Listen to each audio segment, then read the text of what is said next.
Hello friends, I am Dr. Brajesh Gupta.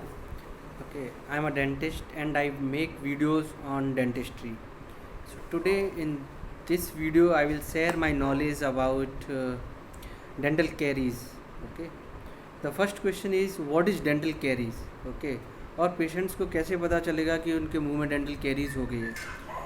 तो dental caries means जैसे दांतों में होल हो जाता है या दांत ब्लैक होने लगते हैं या दांतों में कई बार लोगों को कंप्लेन होने लगती है कि कल तक तो दांत ठीक थे और आज मेरे को थोड़ा खाना फंस रहा है उसमें और यू नो कि सेंसिटिविटी होना स्टार्ट हो गई है। तो if this kind of symptoms patient के मुंह में दांतों से रिलेटेड आते हैं तो उनको ये like there is a one aspect की आपको सोचना चाहिए कि आपको कहीं दांतों में सड़न तो नहीं हो गई है, दांतों में कहीं कीड़ा तो नहीं लग गया है और डेंटल कैरीज तो नहीं हो गई है। Okay, if you find out कि आपके दांतों में डेंटल कैरीज हो गए तो what will you do? Okay, so in that case first you need to know कि डेंटल कैरीज में होता क्या है। ओके, तो आई विल एक्सप्लेन कि सबसे पहले क्या है कि डेंटल कैरीज जो स्टार्ट होता है it is very chronic disease. ये कोई 1 या 2 दिन में स्टार्ट नहीं होता है, it takes very long time to develop. किसी भी दांत में होल होना इतना ईजी नहीं है। ओके, उसमें क्या है कि it's a bacterial disease and it is a chronic disease. Okay, bacteria क्या है कि खाने को इस्तेमाल करते हैं और उनका बाई प्रोडक्ट जो होता है वो लैक्टिक एसिड होता है। मेनली जो है लैक्टोबैसिलस और स्ट्रेप्टोकोकस म्यूटेंस जो मेन बैक्टीरिया होते हैं वो लैक्टिक एसिड सीक्रेट करते हैं दांतों के ऊपर, और वो जो लैक्टिक एसिड होता है वो दांतों के ऊपर, दांतों के अंदर जो कैल्शियम और फॉस्फेट होता है उसको डिज़ोल्व करने का और ऑर्गेनिक मैट्रिक्स जो होता है उसको डिज़ोल्व करता है। ओके, धीमे धीमे जो डिज़ोल्व होता है और सॉल्यूबल प्रोसेस के थ्रू वो दांतों में होल होना स्टार्ट हो जाता है।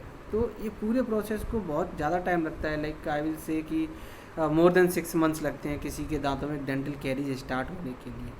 ओके, एक बहुत ही इनिशियल फेज में जब दांतों में कैरीज लगना स्टार्ट होता है तो उसको पता चलेगा वो एक वाइट पैच के जैसा दिखता है। ओके, और वो पैच को अगर हम इग्नोर करते हैं तो धीमे धीमे करके वो ब्लैक होल हो जाता है और फिर दांतों के अंदर की लेयर में जाता है जिससे कि दांतों में पेन होना भी स्टार्ट हो सकता है। So this is how you can find out कि मेरे दांतों में कैरीज हो गई है। ओके, मेनली जो दांतों में कैरीज होती है वो क्या है, पीछे के दांतों में ज़्यादा होती है, जो हम दांत खाने के लिए ज़्यादा इस्तेमाल करते हैं, जैसे कि प्रीमोलर है और मोलर्स है। हमारे पास 2 प्रीमोलर्स एक क्वाड्रेंट में और 3 प्रीमोलर्स होते हैं। ओके, और सामने के दांतों में क्या है, कैरीज कम होती है क्योंकि जब भी हम ब्रश करते हैं तो हम सामने के दांतों में बहुत सामने की एटलीस्ट ऊपर नीचे जो सामने की लेयर है उसमें ज़्यादा अच्छे से क्लीन कर लेते हैं। तो और अगर कुछ प्रॉब्लम होती है तो दिखाई भी दे जाती है। पीछे के दांतों में क्या पता नहीं चलता है, धीमे धीमे कहीं कोई भी सरफेस पे होना स्टार्ट हो जाता है। ओके, जैसे दांतों की मैंने बताया, दांतों के 2 सरफेस जो हैं हम ज़्यादातर क्लीन ही नहीं कर पाते, तो उस एरिया में डेंटल कैरीज होने के चांसेस सबसे ज़्यादा होते हैं। उसके अलावा जो है दांत के ऊपर की जो सरफेस होती है, ओके, जहाँ पे खाना फंस जाता है या डीप पिट एंड फिशर्स, उसकी एनाटमी ही ऐसी होती है कि दांतों में कहीं कहीं फाइबर्स फंस जाता है या कुछ स्टिकी फूड आपने खाया वो चिपक जाता है। तो this is a very good zone for bacteria to grow, और वहाँ पे वो अपना प्रोसेस करते रहते हैं जिससे कि डेंटल कैरीज हो जाती है। ओके, अगर आपको डेंटल कैरीज हो गई है तो और आपको पता भी हो गया कि हाँ this is the problem I am having, तो how will you rectify it? तो मैं आपको सजेस्ट करूँगा कि जितना जल्दी पॉसिबल हो आप डेंटिस्ट के पास जाइए और उनसे जो भी ट्रीटमेंट प्रोटोकॉल्स वो बताते हैं वो आप फॉलो कीजिए। ओके, आपको क्या है, अगर कुछ भी ऐसी प्रॉब्लम है तो आई विल टेल कि वो दवाइयों से या टूथपेस्ट से या टूथब्रश से ठीक नहीं होती है। एक बार दांत में होल हो गया तो देयर इज़ नो वे कि फिर से रीमिनरलाइज होकर दांतों में वो कैल्शियम और फॉस्फेट की लेयर आ जाती है, जैसे कि कई एडवर्टाइजमेंट में देखा है कि ओके कि ये दांत हैं वो कैल्शियम फॉस्फेट दांतों को दांतों के ऊपर वन लेयर लगा देते हैं जिससे वो स्ट्रांग हो जाते हैं। दैट इज़ वन वे।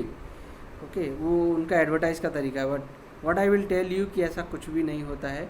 एक बार दांत में मिनरलाइज्ड प्रोसेस हो गया तो वैसा ही होता है, दांतों में कोई भी रीजनरेशन नहीं होता है कि एक बार ख़राब हो गया तो फिर से वो ठीक हो जाए, अनटिल अनलेस कोई भी डॉक्टर या डेंटिस्ट जो उसमें एक्सपर्टाइज है उसको ठीक नहीं करेगा। अगर आपके दांतों में सड़न हो गई है, जितना भी दांत ख़राब हो गया है, वो दांत को ख़राब जो दांत है उसको निकाल कर ही उसमें फिलिंग कर सकते हैं।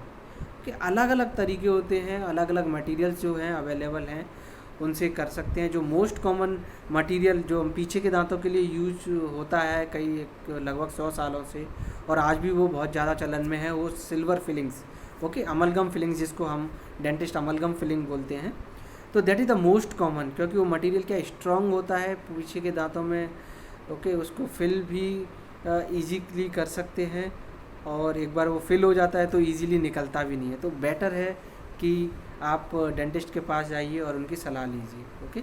ये दांतों की प्रॉब्लम है, वो दवाइयों से सिर्फ एक टेम्पररी रिलीफ दे सकती है। अगर आपके दांत में दर्द है ड्यू टू डेंटल कैरीज और आपको किसी डॉक्टर ने पेन किलर प्रिस्क्राइब कर दिया है, तो उससे क्या होगा कि वो जब तक वो पेन किलर का असर रहेगा तब तक आपको पेन नहीं होगा, लेकिन उसके बाद फिर से पेन होना स्टार्ट हो जाता है, ओके। तो डेंटल कैरीज क्या है, बहुत स्लो प्रोसेस है बढ़ना। वो सबसे पहले दांत की ऊपर की लेयर में होती है, जिसको मिनेमल बोलते हैं। अगर आप उसको अगले 6 महीने के लिए फिर से इग्नोर करते हैं तो डेंटिन में जाती है, और आपने और ज़्यादा दिन के लिए इग्नोर किया, लगभग 3-4 महीने के लिए और इग्नोर किया, तो क्या दांत के सबसे अंदर के पार्ट में जहाँ पे नर्व और ब्लड वेसल्स होती हैं वहाँ तक इन्फेक्शन पहुँच जाता है, ओके। एक बार वहाँ इन्फेक्शन पहुँच गया तो आपको 100% पेन होना ही है, और वो पेन क्या है, it's a very painful, okay. जो पेन होता है वो धीमा नहीं होता, it's a very painful actually. रात को जब भी आप सोने के लिए जाते हैं तो आपको बहुत प्रॉब्लम होती है, okay.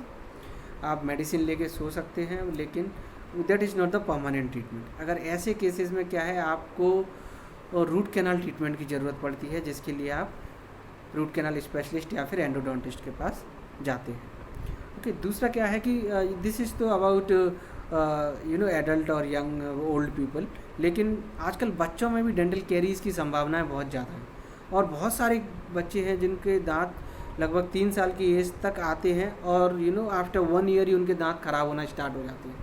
This is all because we are not giving a proper training to our children to maintain the oral hygiene. उनको हम ठीक से ब्रश करना नहीं सिखाते हैं, कि उनको खाना खाने के बाद कैसे अपने दांत क्लीन करने चाहिए, ये भी हम लोग ज़्यादा नहीं सिखाते हैं।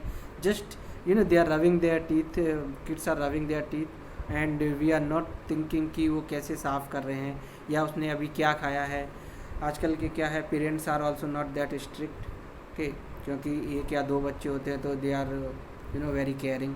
Obviously every parent should be caring, but they should not ignore their oral health.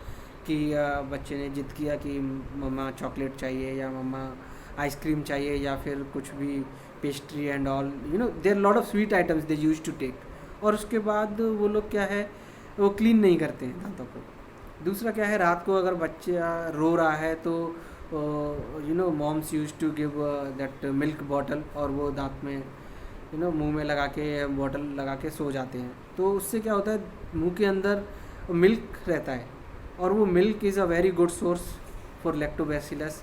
तो बहुत ज़्यादा टाइम मिलता है उनको रात को मुंह के अंदर बैक्टीरियल को अपना मेटाबॉलिज्म प्रोसेस करने के लिए। तो that is not the good habits.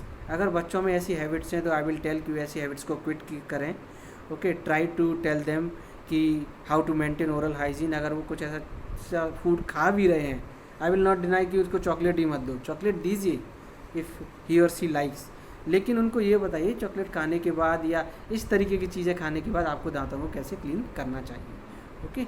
अगर बच्चों में डेंटल कैरीज हो भी जाती हैं तो देयर इज़ को पैनिक होने की कोई ज़रूरत नहीं है। There we have specialist pedodontist, okay. Dentistry में बच्चों के दांतों के लिए अलग से स्पेशलिस्ट होते हैं, आप उनके पास जाइए और अपने बच्चों का ट्रीटमेंट करा सकते हैं। But I will repeat this word again, that just say that prevention is better than cure.